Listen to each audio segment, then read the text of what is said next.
moi, j'aimerais simplement nous partager une parole qui peut certainement t'encourager, qui va aussi être salutaire. Et je voulais parler d'une seule personne, Jésus-Christ.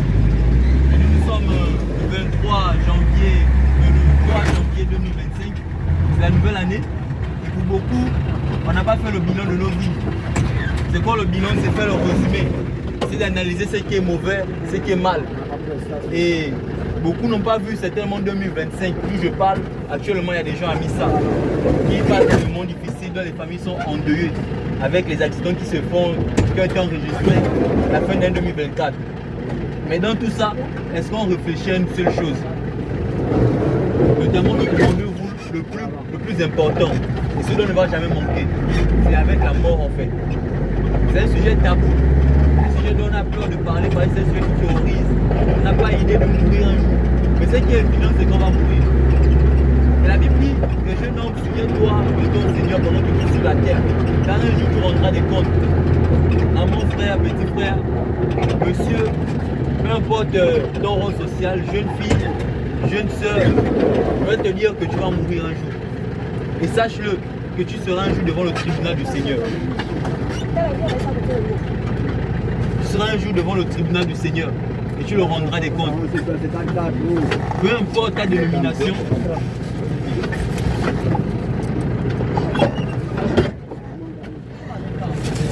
peu importe ta dénomination, ta religion, certainement tu diras je suis catholique, musulman, pentecôtiste, manamiste, mais un seul nom sauve, c'est le nom de Jésus. Un seul nom. Dans les sourates de le Coran, dit qu'Issa reviendra. Et la Bible nous dit qu'il reviendra effectivement. Et il faut se poser effectivement des bonnes questions. Pourquoi il revient? Qu'est-ce qu'il vient faire? Il reviendra juger le monde, juger les œuvres des hommes. Et un jour sera face à lui. Oui, un homme ne te sauvera pas. Aller dans une assemblée ne te sauvera pas. Faire les dîmes et les offrandes ne te sauveront pas non plus en fait. Parce que le Seigneur n'a pas besoin de ton argent. Si aujourd'hui nous prêchons, ce n'est pas parce qu'on veut de votre argent, parce que ce n'est pas ça le plus important. Le Seigneur a besoin de vos cœurs. C'est vrai qu'aujourd'hui le message qui est propagé, et je ne suis pas contre X ou Y, contre un pasteur ou bien contre un frère. Mais ça va nous dire de revenir à la parole véritable. Aujourd'hui c'est l'argent qui est mis en avant. Venez à Jésus, vous serez riche. Venez à Jésus, vous aurez le mariage. On promeut aux gens la richesse, la prospérité, alors que beaucoup de personnes sont brisées, détruites. Est-ce que c'est de cela que Jésus est venu nous annoncer? Est-ce que c'est la parole du Seigneur? Jésus a dit, venez à moi, vous tous qui êtes fatigués et chargés, vous donnerez du repos. Il a dit, vous avez reçu gratuitement, donnez gratuitement. Et malheureusement, aujourd'hui on voit que les familles sont détruites, les vies sont brisées. Beaucoup de gens ne veulent plus partir dans les assemblées parce que c'est de l'escroquerie. Est-ce que Jésus est véritablement réel? Est-ce que c'est Jésus qu'on prêche, il est véritablement réel? Du moment où une fille part à l'église, mais demain elle mène une autre vie. C'est-à-dire elle a plusieurs copains dans le quartier. C'est elle qui est impolie, qui est sauvage. Le frère part à l'église, mais celui qui joue avec les sœurs dans les assemblées. Où est Jésus? Est-ce que Jésus c'est un Jésus de désordre ou c'est un Jésus de péché? Mais la Bible nous informe que Jésus reviendra juger. Et beaucoup iront en enfer. Et ça vous informer que beaucoup de chrétiens, beaucoup de ces 10 chrétiens iront en enfer.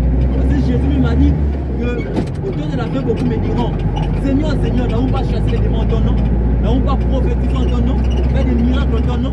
Jésus leur dira, éloignez-vous de moi quand je ne vous ai jamais connu. Vous qui pratiquez l'iniquité, l'autre monde la transgression de la loi. Et c'est ça les christianistes que nous vivons aujourd'hui. Un christianisme qui aujourd'hui est enlevé de tout sens de la vie. Et je viens vous parler de Jésus-Christ, celui qui est mort à la croix, celui qui vous appelle à la repentance. Parce que comme je vous ai dit, un jour, la mort viendra frapper. Et nous savons aujourd'hui qu'il y a des hommes riches. On a connu Michael Jackson, on a connu notre feu président Omar Bongo, beaucoup qui étaient milliardaires. Mais au moment de la mort, personne n'a pu acheter la mort. Personne n'a pu reculer la mort de un jour. Personne n'a pu négocier avec la mort. Parce que la mort est vraiment stricte. Et laisse-moi te dire que cette vie que tu mènes, le Seigneur voit ce que tu fais dans le secret. Tu fais semblant d'être Dieu devant les gens. Tu fais semblant d'aller à l'église. Le Seigneur voit ce que tu fais dans le secret. Il te traînera en justice. Il te demandera des comptes de cette fille que tu brises le cœur. De cette femme que tu as fini d'utiliser et puis tu dis que tu ne veux pas la marier. Le Seigneur revient bientôt. Répondez-vous. C'est ce message que je voulais vous prêcher. Le Seigneur revient bientôt. Il a besoin de ton cœur. Abandonne la voie dans laquelle tu te trouves. Arrête de faire semblant. Le Seigneur connaît tes voies. Je ne te condamne pas. Je ne suis pas meilleur que toi. Autrefois, moi aussi, j'étais dans le péché. J'ai vécu une vie de péché. Je trompais. J'étais jaloux, haineux. Pour mon témoignage, j'ai eu à faire la dépression nerveuse. Pour ceux qui connaissent, c'est la folie. J'ai perdu la raison à cause de l'état de mon cœur qui était tellement mauvais. Mais le Seigneur, dans mon péché, dans ma boue et dans ma mort, est venu me sauver. Il a dit, je suis le chemin, la vérité, la vie. Et moi, j'ai connu ce chemin. J'ai connu ce chemin et cette vie. Aujourd'hui, je vous la partage. C'est le seul remède pour délivrer les hommes du péché. On a le coronavirus, on a le sida, certains sont condamnés. Et le seul péché que personne ne peut soigner, aucune science ne peut soigner, c'est le péché.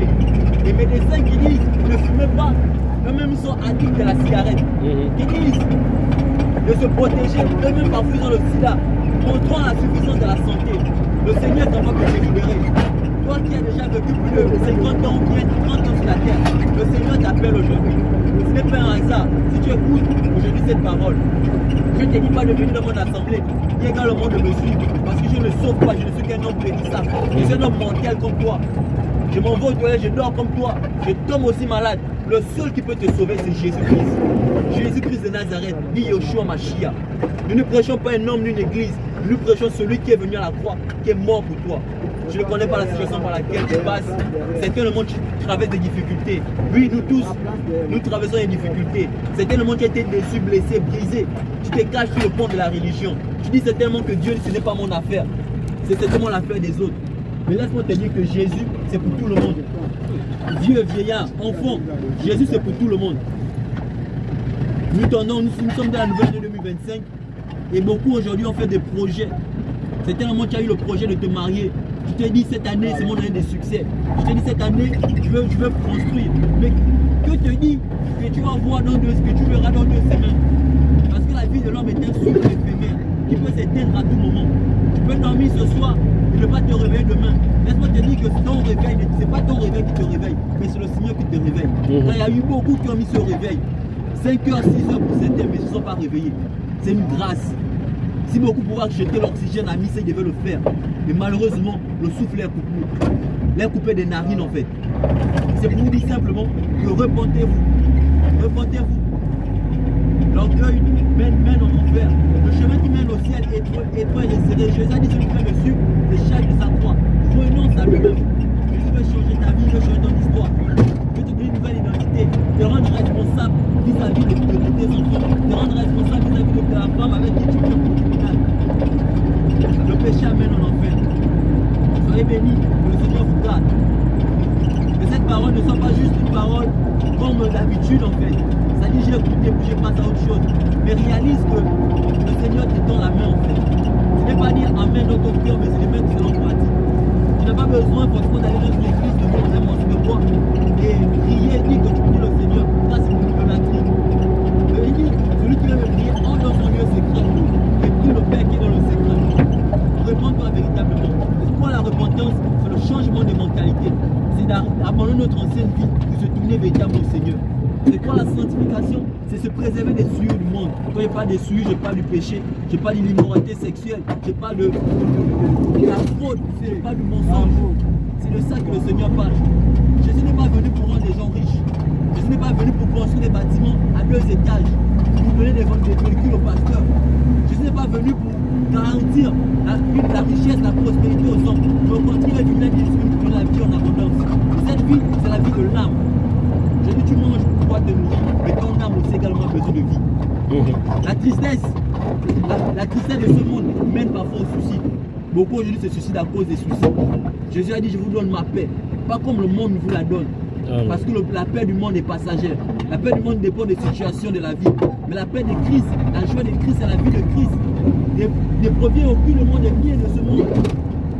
Lorsqu'il y a eu, je crois en 2019 avec le coronavirus, il y a eu une faillite mondiale sur le plan économique.